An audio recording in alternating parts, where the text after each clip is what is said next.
Okay. Well, good afternoon, everyone. Thank you so much for joining.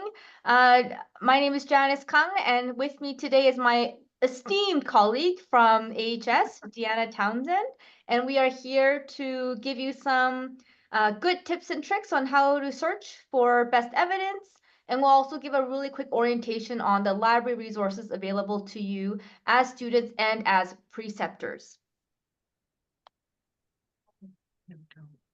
And we're going to talk about library resources overview, but we're going to quickly turn things over to Anne for a quick message. Thank you, Janice and Deanna. My name is Ann Thompson. For those of you who don't know me, I'm Director of Experiential, and this is just a really big shout out that you as preceptors are entitled to get library access. And in the slide deck, if you have the PDF in front of you, you can hit that hyperlink in the handout. It will take you to that library access form in the lower right-hand side of this slide. And when you complete that and submit it, we process these every Friday, and you should have your access by the following week. Also, just want to remind you that you can apply for a clinical academic colleague designation. It's called CAC. It's a 3-year rolling term access to the library if you are precepting on a regular basis. That is defined as taking at least 2 students every 3 years, and it would give you ongoing access to the library. If you're not precepting that often or aren't really interested in applying for the clinical academic colleague, you can apply for the library access before every student starts on placement, and you will get that access for 120 days, but then it shuts off at the end of that 120 days, and you would apply again when you're going to be receiving your next student. So it's one small bit of thank you we can offer you for all of your time and dedication and mentorship of our students, and we would love you to take advantage of the many, many resources that can help you improve the care you're providing to your patients. So thanks so much. Excellent. Thank you so much, Anne. And I'll provide a really quick overview to everyone on the resources you have from the U of A side. And because you're very nice in taking on students as preceptors, you have access to both sides, both U of A resources and AHS. So for the U of A side, here is the pharmacy guide that was curated to help you find drug resources or any pharmacy resources very quickly. So this is the link to access that. And then I'll turn things over to Deanna to talk to you about AHS. AHS, yes, AHS. So for our preceptors, maybe you already know about us, but for students, you might not.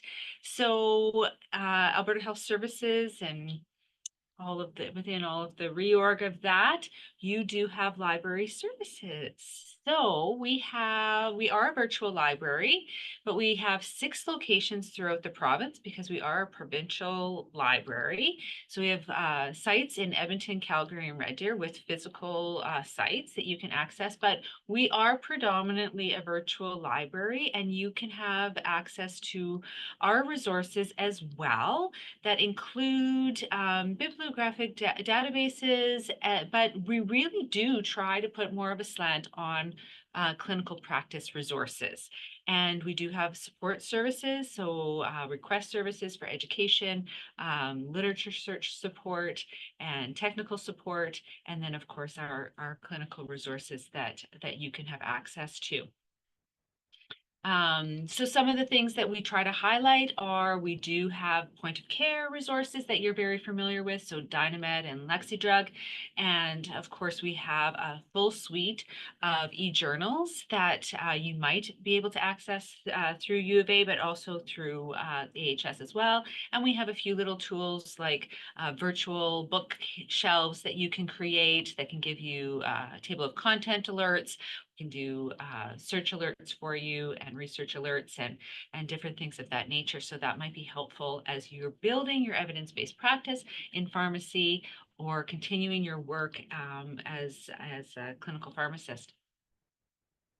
So that's just, what AHS has available to you from a library services perspective. So know that we can support you in your work as well. And of course, if you don't know who to contact, Janice or myself, Janice and I work very closely with one another, and we can always make sure that you connect with the right person. Just keeping in mind, the biggest delineation is we do try to focus on the clinical practice component versus the more of an academic standpoint from U of A. So now we're going to go into why we're really here is to talk about searching and searching for your clinical practice or for your research or clinical projects while you're a student. So we'll start with some basic searching, and every search always starts with a really good question. You can't search unless you understand why you're searching or what you're searching for. And so just a little reminder, I know you probably are all very well versed in the levels of evidence, but when you're considering doing a search, you want to consider, where you want to look and what evidence you're wanting to look for, right? So this is something that you are probably quite familiar with, but as you know, with your levels of evidence, as you ascend the pyramid, you're getting to more synthesized, summarized evidence. So that highest level of evidence that you'll find in summaries and guidelines, systematic reviews.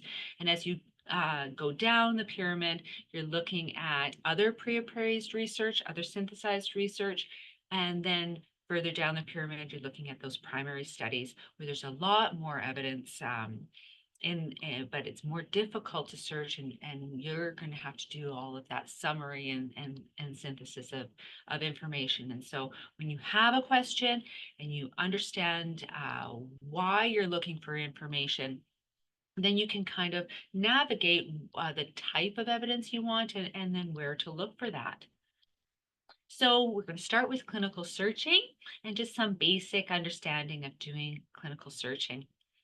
So again, back to the levels of evidence. When you're doing clinical searching, you have a patient that you're trying to find information for, you're really going to look at that highest point of the evidence pyramid. You're going to want to look at some of those summaries and guidelines because what you look for, the evidence that you look for, is going to directly impact decisions that you make for those patients. And so it would be very arduous to be looking at primary research for those kinds of questions. And so you're going to want to look for those summaries and guidelines, and places that you can look. Certainly, Trip Pro is a database that you can look at, tools like LexiDrug and the CPS. And of course, Dynamed is another really great resource for looking at summaries and guidelines and doing that clinical searching. So Dynamed, of course, as you probably are very well familiar with it, would be considered a point of care resource or an evidence summary resource. And how it functions is that it takes the research and it summarizes all of that to be a nice kind of succinct, digestible information that you can apply to your clinical practice. And so you can search for specific clinical questions, particular skills, drug searches, and how that would impact on your patient decision making. And the nice thing about Dynamed is it is accessible both at the U of A and through AHS. And as you're in your clinical placements, you'll know that it is also well integrated into all of the AHS systems. So it's integrated into Connect Care and easily accessible and approachable for all of the work that you're going to be doing. When you're searching in Dynamed, it is so easy and intuitive to use. You probably have already used it quite a bit, but just a little reminder, when you're doing a basic search for clinical work, you don't have to worry about all of the more complex elements of constructing a search that Janice is going to review with you as we go further into the session. Really, in Dynamed, you can do very basic searching that you would do in Google or other kind of larger information tools. You can just search for topics quite broadly. And then as that information comes out for you, you can then be more specific as to what you're really looking for, whether it's for a particular population or a particular drug, particular intervention. You can then narrow it down, but it's really quite accessible. And you can see everything is organized for you when you're looking up a particular topic, particularly if you're looking really at some of those guidelines, some of those specific practice resources. It's all nicely delineated for you in the table of contents. And the other really accessible thing about Dynamed is that it leaves little breadcrumbs for you as you continue your search through the resource. And so if you forget where you were, forget where you started, you can easily go back and forth between the different selections that you've made so you don't lose your way, which you can sometimes do as you go further into your search. So that's just, using a point of care tool, why you would use a point of care tool rather than doing a more in-depth comprehensive search. Again, it's for clinical practice, a question that will impact directly on a decision that you're making for patient care. You want things that are summarized, the highest level of evidence, and you can use resources, evidence summary resources like Dynamed to help facilitate that. But when you're searching for larger projects or for clinical or academic research that you're undertaking, you definitely want to do something more advanced. You want to be much more comprehensive, systematic with your search, and that's where it can get a little bit trickier. Sorry, I have all these messages popping up on my screen that you're probably seeing. So when you're doing a more advanced search for research or more in-depth projects, you really want to look at that search completely differently than what you would for your clinical practice or for your clinical work. This is where you're going to do a very systematic, comprehensive, and thoughtful approach. So when you're doing that, and these are steps that we'll go through today, you want to take a very clear, step-by-step manner to constructing your search and then applying that search in a database. So you want to have a very clear searchable research question. You want to understand the ideas in that research question. So identifying those key concepts. Oftentimes, a framework will help you organize these ideas. You're going to then organize those concepts into a visual map. Sometimes that helps you in constructing your search. And when you do that, you want to consider all the language that applies within those concepts or ideas, and then make sure that you're combining that in the most appropriate way so that your search is as precise as you want it to be, but doesn't lose literature that you'll want to consider. So we're going to go through all those steps with you, and we're going to use a sample research question to help guide us through all the processes. So for today, we're going to be looking at patients that are 65 years and older, and wanting to understand if the influenza vaccine helps to reduce future risk of pneumonia compared with patients who have not received the vaccine. So we're going to take this sample research question and we're going to apply all the systematic elements to constructing our search strategy. So as you know, we have our research question, and now we want to identify the main concepts that we are wanting to research. So one way to do that is to use the PICO framework. PICO frameworks can work really well for clinical questions.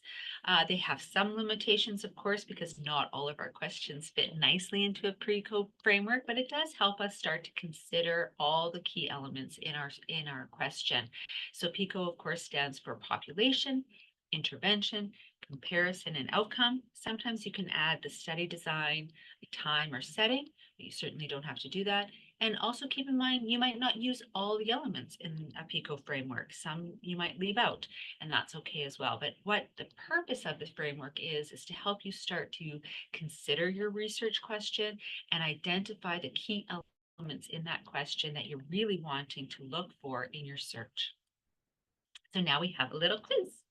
So when we're considering the sample research question that we have, let's try and parse out all the elements into our PICO framework. So if you remember our question, I maybe should have popped it into the chat. Oh, thanks, Janice. Thank you so much. Thanks. That's perfect.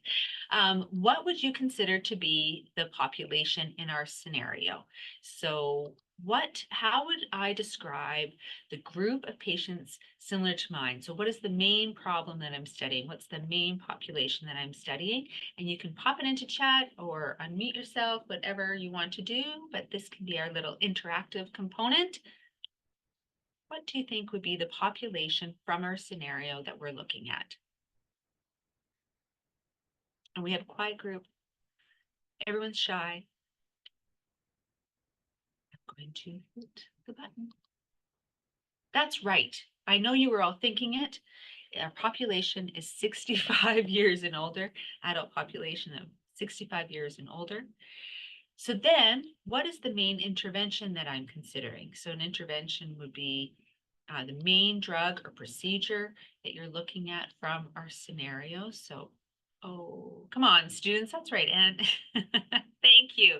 The influenza vaccine, thank you. And now the ball's rolling, everyone's participating, Anne's put the pressure on. So yes, that's correct, influenza vaccine. Sometimes it seems really, really simple. Our scenario is very simple, but when you're working on your research project, what this illustrates to you is the importance of having a framework to consider the concepts. Your question might not be as simple as this one, but the exercise of doing all that pre-planning and considering all your ideas is kind of what we're getting at here. So this is very simple and obvious, but your question might not be. And the work that you do, kind of this pre-work before you ever step foot into a database, is so important to make sure that your search is as good as it possibly can be. So in our scenario, again, back to our scenario, do we have a comparison in that we might be looking at that we might want to include in our search strategy? Yeah, very good. So no vaccine. Thank you so much. And is there an outcome that we are considering? Or is there something that we're wanting to measure or take a look at most specifically? Something that maybe we want to improve or measure or accomplish?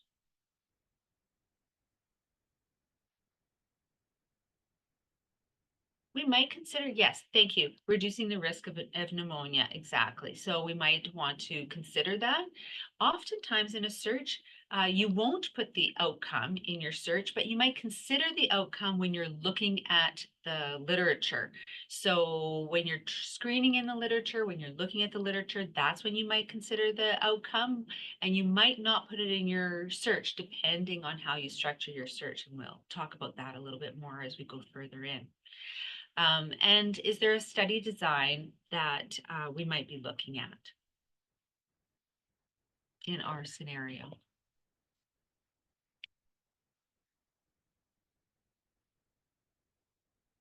Perspective? Yeah, possibly. That's very good.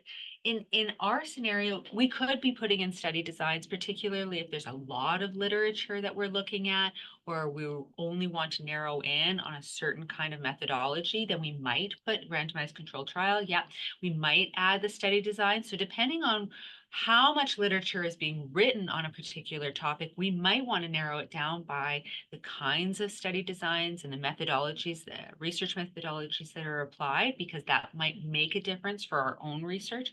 Oftentimes we don't add that limit, but it's certainly something to consider. So now I'm going to hand things over back to Janice, and I think I'm going to give Janice back control as well. Is that right? Yes. So I'm going to stop Yep. sharing. Yes, we're going to do a quick handoff here. Just like magic. Look at that. Just like that.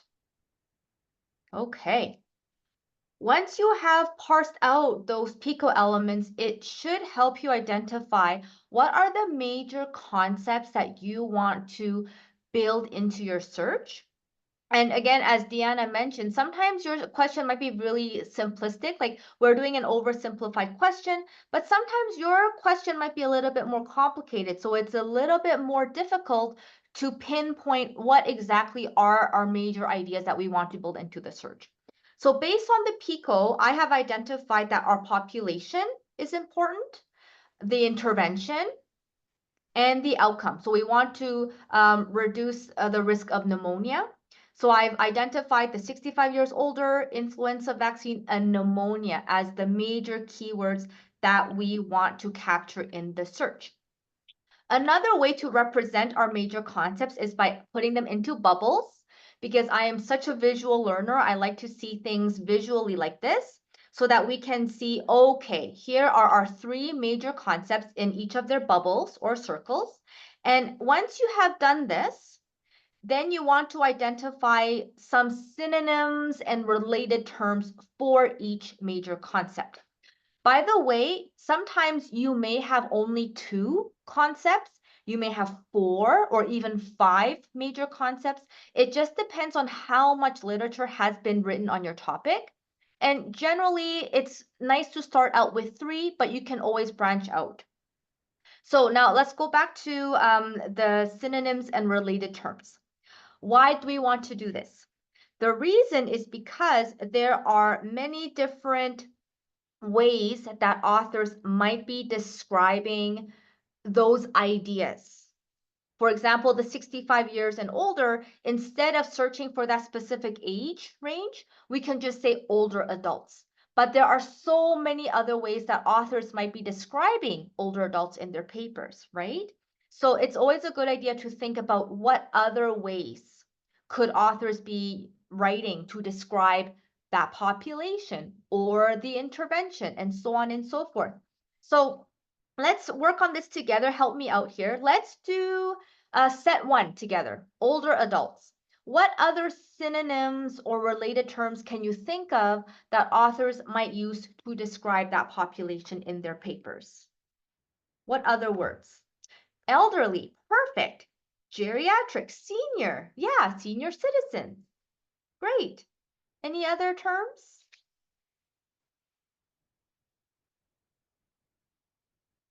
I think that's about it. Older adult, geriatric, elderly, senior, senior citizen. We could say age greater than 65, absolutely, because sometimes authors do specify that, right? They could say patients age greater than 65. So that's absolutely another way to describe that. Perfect. And you would do the same exercise for all of your other concepts. So go through the exercise with influenza vaccine. How else could authors be describing that? What else could they say to describe pneumonia? That kind of thing. So to help us save time, I did some brainstorming already. So you can see that for influenza vaccine, maybe sometimes authors might say just flu vaccine, flu shot. Pneumonia, they could say lung inflammation, respiratory tract infection. Some of these are not direct synonyms, but they're related. They're related terms that authors might use to describe that thing. In order to improve your searching, you can also use truncation. And students, this should look really familiar. So the truncation, you add that at the end of the word to truncate. So we're going to get the variant endings of that root word. For example, vaccine star, we're going to get papers that mention vaccine, vaccines, vaccination, vaccinations. So you can see how it's a really powerful tool to help you ensure that your search is as comprehensive as possible so that you don't have to search for those different variations on how it is spelled. Here are some other strategies to help you improve your searching. We talked about truncation, we talked about synonyms. Also think about antonyms. It's also very helpful to search both sides of the coin, depending on what you're searching for. Consider alternate spellings, the British and the American spelling. Especially when searching for drug literature, always search for both trade names and generic names. Usually in academic or scholarly literature, authors are using the generic names, that is true, but they might include the trade names for some publications. So that's why it's always good to search both. Also consider regions. Different regions in the world might be describing the drugs in different ways. For example, paracetamol or acetaminophen, right? So we're going to try to include as many relevant terms as possible to describe your idea. Once you have a good collection of terms, the next thing you want to do is to combine all of your different terms in the database. We're going to use the OR operator to combine all of the terms within one major concept. So we're going to combine older adult or geriatric or elderly or seniors. So we want the database to retrieve one or the other. Then we're going to use the AND operator to combine our different concepts so that we get that nice overlap right in the middle of our diagram. We're going to get papers that mention geriatric and flu vaccine and pneumonia. So then you can see that is how we can try to ensure that the papers are generally talking about what we care about. And at the bottom there is just a little trick that I use to help me remember how to use these operators. So just remember that or means more and means less. I couldn't make that rhyme, but that's how you can remind yourself on which operator to use to get more results or fewer results. This is just another quick reminder of how the operators work. And if you want to get really technical, they're called Boolean operators. So you can see this is how the database is actually trying to run your search in that search string there. We have all of the terms within one concept in brackets. I call this search math. Remember in high school math, you always calculate brackets first, exponents. Well, thankfully we don't have exponents here. So you can see we're going to find any of our terms in each of our brackets and then combine them together with AND. This is the general principle of searching. And once you have this, you can search for anything in bibliographic databases. I know many of you are familiar and comfortable with searching in PubMed, so we're going to change things up a little bit today. We're going to search in Medline instead of PubMed because we tend to move into Medline when we're doing research kind of searching because we have more time to be thoughtful on how we want to structure our search. But before we go to Medline, there's one more thing that we want to remind you of. We cannot have blinders on and we have to be really thoughtful on how we are structuring that search to build a comprehensive search. We want to remember to include subject headings in our search. What are subject headings? They are like academic or scholarly tags that exist in the database to help us improve the search. Similar to what we see on social media, like on X Twitter, on TikTok. The tag is there to help us find other posts about that idea or that thing. So we can get all of our content about the new Deadpool and Wolverine movie, right? Similarly, in academic literature, they also have tags, but they're just called subject headings instead. So we're going to see how we're going to build in subject headings into our search. We're going to jump into the pharmacy guide. And through AHS, they also have access to Medline. So depending what you prefer, you have access to this database through both sources. I'm going to go ahead and click into Medline. And we're going to jump right in. And we will see how to structure our search to build a comprehensive search. We're going to first build our search with our first concept, which was older adult. So I'm just going to type in my search term with truncation. And once we do that, Medline will give us a list of subject headings to try to help us improve our search. And this is where people get confused if they're not familiar with subject headings. They're just like, whoa, what is this? I'm not sure what's going on. But now you all know, oh, okay, these are academic, scholarly tags assigned to the papers. When we do a keyword search, it is mapping to the tags that exist in Medline. Have a look at those tags and see which ones make sense for our concept. So older adult, age 65 and older, you can see there are several tags that may fit the bill, right? So what if you're not sure? Well, what does aged mean? What does aging mean? We can click on the scope note for each tag to learn a little bit more about that tag. In Medline, for this aged tag, look at the scope note. This will give us some more information of what that tag is being used for. So aged is a person 65 years of age or older. And they have another note. For a person older than 79 years, aged 80 and over is available. Okay, perfect. So we do want this. This fits into our population. I'm going to go back and select that. Perfect. And we also want 80 and over because we want to go till the very end, 65 and up. But there's another one, aging. What is that all about? Let's click into that quickly and see.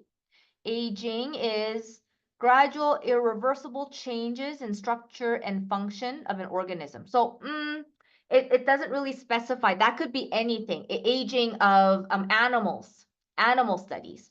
So that one, not so relevant. And there's another one, middle age. Let's have a quick look at that. What's that all about? Adult age 45 to 64. Okay, so that one is out of scope. We're not going to include that tag. So that's how you can determine which tags actually make sense for you to include. So you might have to check the scope note sometimes. And of course, we want our keyword at the very bottom. Note how our keyword, they're adding this code at the end, .mp. That is a code that exists in Medline to tell the database what to do with that search. An MP search is a general keyword search that the machine is reading many places. MP, many places in the record for our term. So where is it searching? Many places could be in the title, in the abstract, in author supplied keywords, also in subject headings. If there happened to be a subject heading that was older adult, it would also be picked up. So that's what the MP means, a general keyword search. And it's always a good idea to search both tags and keywords to cover your bases. We're going to go ahead and hit continue at the very top to build our search. And notice how our subject headings or tags, this is how they represent it. They use the slash at the end of it to inform us that is a tag search, not a keyword search. I really wish they put the hashtag in front, right? Because universally, we all know what the hashtag means. It's a tag, but this is how Medline displays it for us. So this is a tag, this is a keyword search, and this is another tag search. Let's continue building our search. Remember, we had other synonyms to represent older adult. I'm going to search geriatric next. And when we search for geriatric, notice how it's being mapped to different tags. We go through the same exercise, have a look at that list of tags, and select the ones that make sense for us. All of these are not relevant, so we're not going to select those. We're only going to select the keyword geriatric at the bottom and hit continue. And let's do one more, elderly. I believe we had one more, elderly. And we already have age, so we don't need that one anymore. We can check it off just to avoid redundancy. However, if you select it, it's not the end of the world. It's not wrong. It's just you're going to have a lot of things in your search. Okay, so we're going to search for that as keyword. Continue. And I believe we are done with our first bubble, the older adults. Let's combine that together before we move on to concept 2. To do that, we're going to select all of our 3 lines that represent older adults. And here are our operators to combine, either and or. So remember, when we're combining all of the terms within one concept, we always use or to combine. There we go. So now line 4 represents our population, older adults. Let's move on to concept 2, influenza vaccine with our truncation. And we'll go through the same exercise. Have a quick look at the tags to see which ones actually make sense. So let's do an audience participation here. Out of all of the tags listed, which ones would you include for our influenza vaccine concept? Are there any tags that look of interest?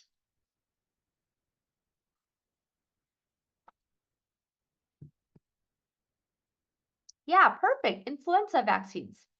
Pretty straightforward, right? Oh, and then someone also mentioned influenza human. So this one, I might not select it. It's an interesting point. The reason why I probably wouldn't select the first one is because it might deviate a little bit away from vaccines, because human influenza could just be talking about um, that in the broader sense. So if we're unsure, remember, we can always click on the scope note just to double check. And it is talking about acute viral infection in humans involving the respiratory tract. So it's just talking about that condition once humans have the flu, right? So that one, it doesn't really address vaccines. So that's why I might be a bit more hesitant to select that one. And vaccination is an interesting one too. So that was also mentioned. For vaccination, that might be okay to select, but depending again on how you are framing your question, we always have to go back to our research question. Because our question is talking about flu vaccine, if we choose vaccination, would that be too broad? Is that going to include other forms of vaccinations that we might not be interested in? So that one might be, again, too broad. So we might want to just focus on influenza vaccine, and that one is the one that's the closest to what we're looking for. So we might avoid that one for now. However, if you're doing a search and then you figure out that, oh, influenza vaccines, there's actually not a lot of literature about it, we might want to go back and tweak our search and go broader and include vaccination. So that's actually a really good point. We might want to include that later. But for now, I want to try to be as close to my research question as possible. So I'm just going to stick with this one right here, influenza vaccines. And of course, we want our keyword at the bottom just to cover our bases. Let's go ahead and hit continue. And I'm going to just very quickly add our other synonyms here. So again, we'll go through the same exercise. Let's have a quick look here.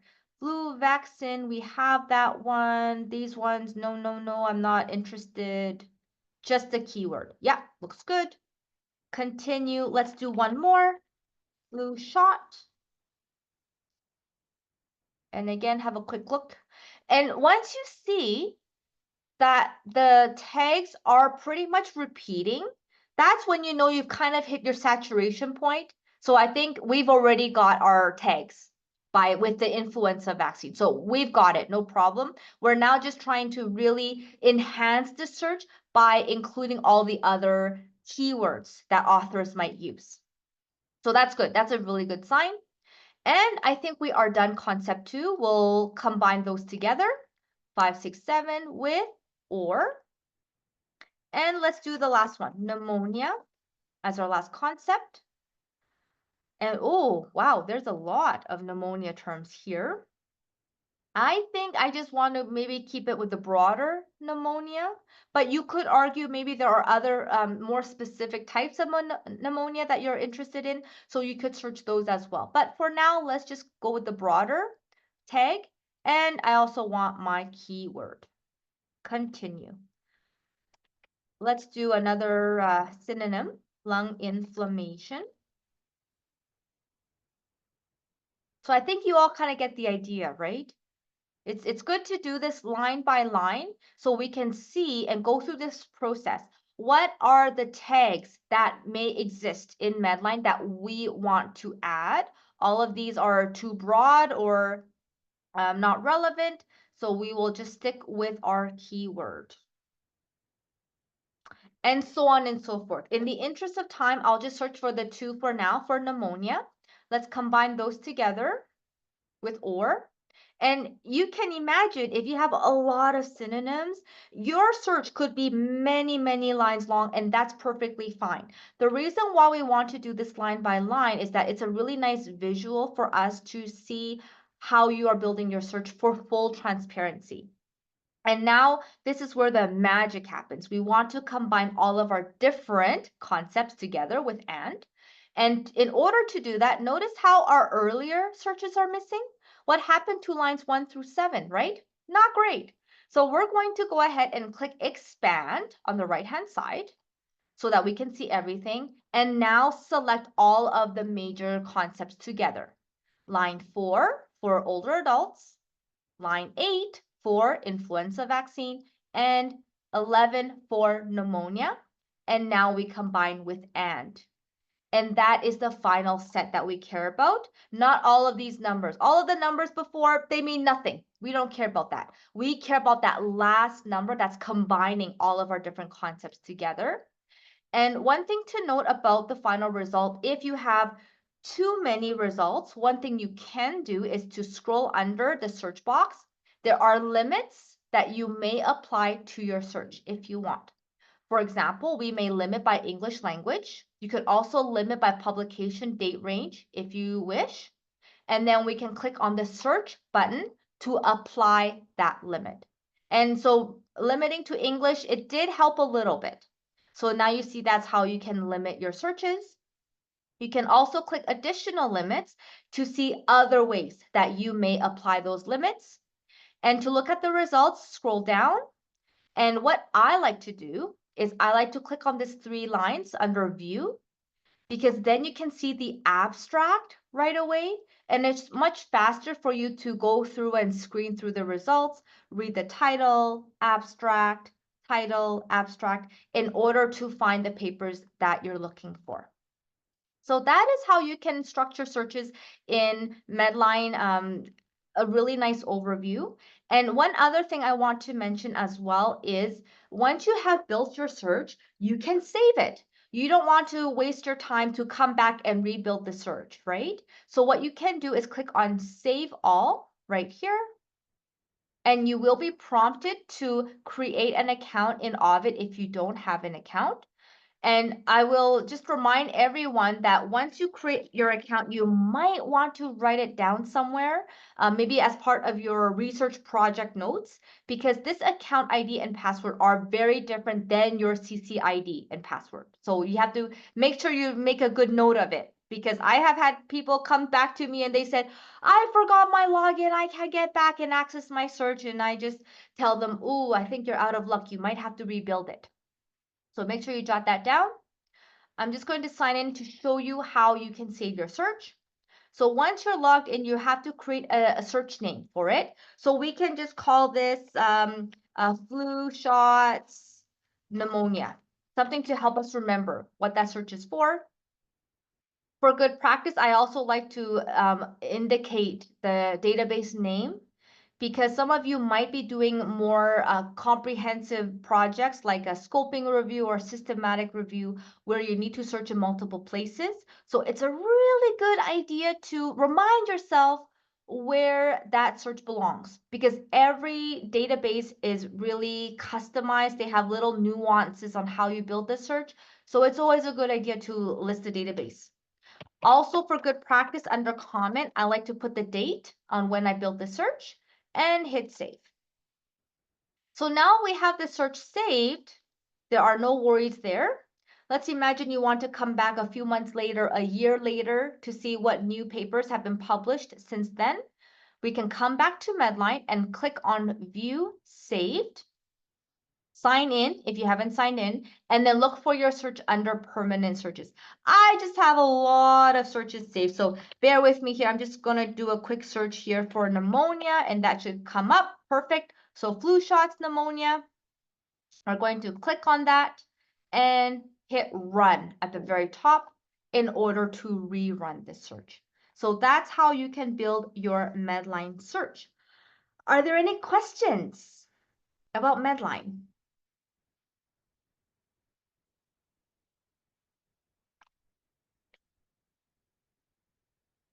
No questions. Great. Now you're all expert searchers.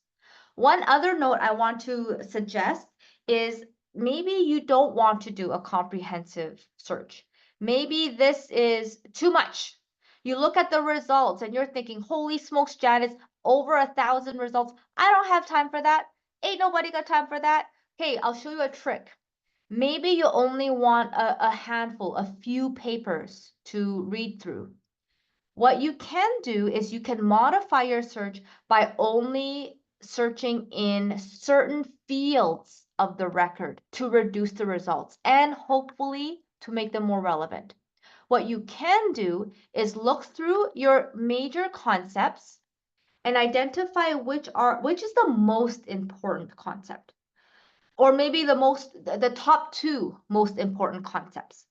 And we're going to change where we search for it. So for example, maybe I feel the influenza vaccine. To me, that is the most important concept. We can change the code MP to TI for title. So let's do that. I'm going to go ahead and go to the edit, click on edit in order to revise my search. So all of my influenza vaccine terms here, I'm going to go ahead, follow that line, hit the pencil icon to edit, and change it to TI, which means that these terms here, I would like Medline to search for them only in the title field. And that will increase the chances that the paper is mainly about that idea. So let's rerun that search with that minor change. And let's see how many results are getting returned now. So 700. It's still a lot, but you see how it's significantly improved. Rather than 1,000, we're getting fewer. Or if you feel you want to further reduce, maybe we want to change the TI code to another concept, and that's a really good way to help you improve the search. All right, so this is just a screenshot of how you can build your search to remind everyone. Here are some Medline search tips that we went over. So just a reminder for everyone here. When you're searching, if you only search in one resource, like Medline or PubMed, it is very possible that you could miss things because they do not include all of the journals, the scholarly journals that exist. You might want to supplement the search with other databases as well. One example is Scopus. Scopus is an interdisciplinary database, and the strength of that database is in the biomedical literature. By the way, U of A has access to Scopus. Unfortunately, AHS does not. So then you'll have to use the U of A resources to access this. And I'll just give you a really quick example. Just in the interest of time, I won't show you a demo. But you can see this is generally how you would build your search in Scopus. You're going to search for your terms for each concept in each of the search boxes. You're going to hit Add Search Field on the lower left in order to insert a new search box.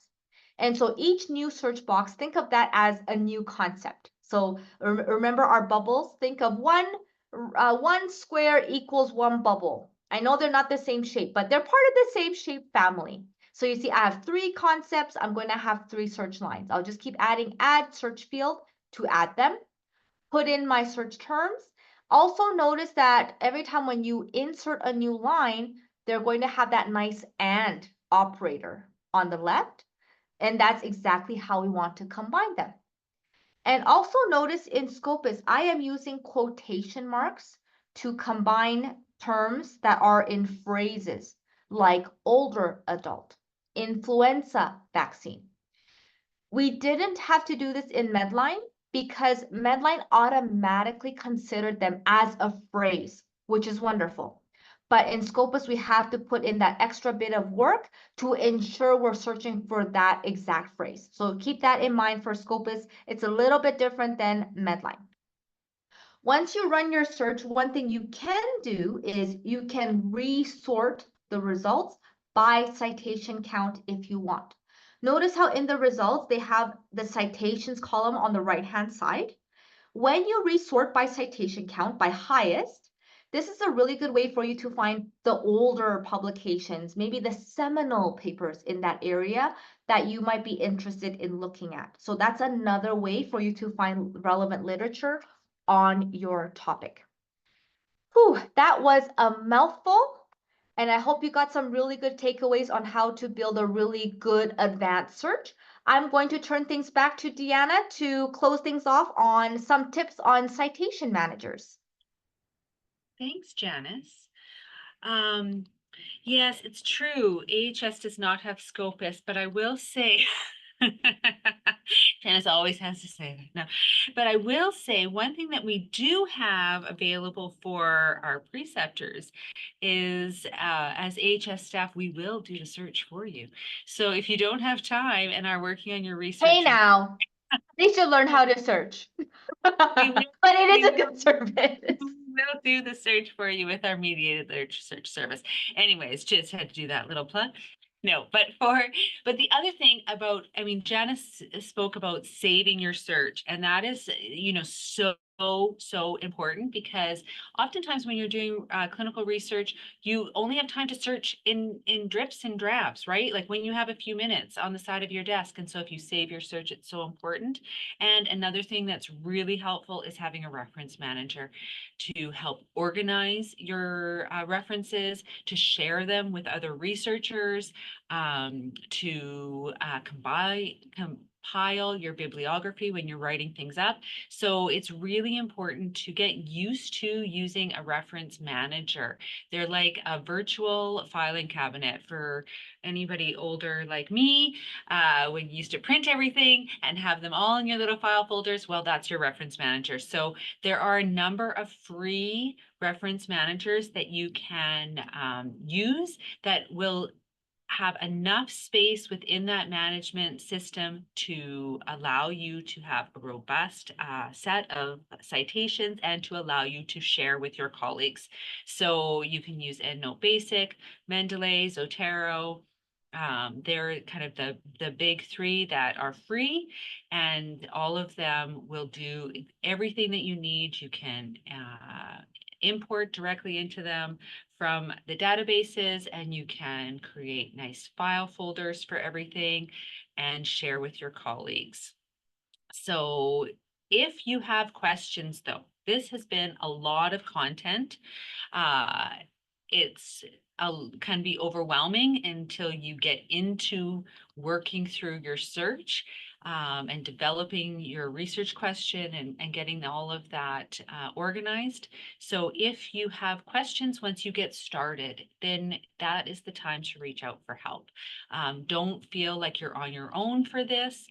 Janice or I are more than happy to help you with working through the process of this, helping you find the resources that you need, helping you develop your search, knowing where to look and how to look. That's our job. And so feel free to contact us. And if you're not sure who to contact, just contact one of us. We'll make sure you get to the right person. And then, of course, Janice and I always are wanting to improve, to level up. We need to level up. And in order to do that, we need your feedback. So we have a little survey. Janice has linked that into the chat. So if you have time to fill that out for us, we absolutely read it, take your feedback, and when we do future sessions, we try to make it better than the last one. So thank you. And of course, if you have any questions at this time, we are happy to answer any questions that you might have. And if you don't have questions right now, we expect you to email us with questions.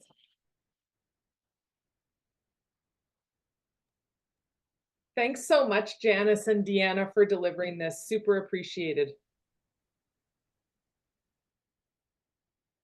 And thanks everyone for coming. Thank you so much.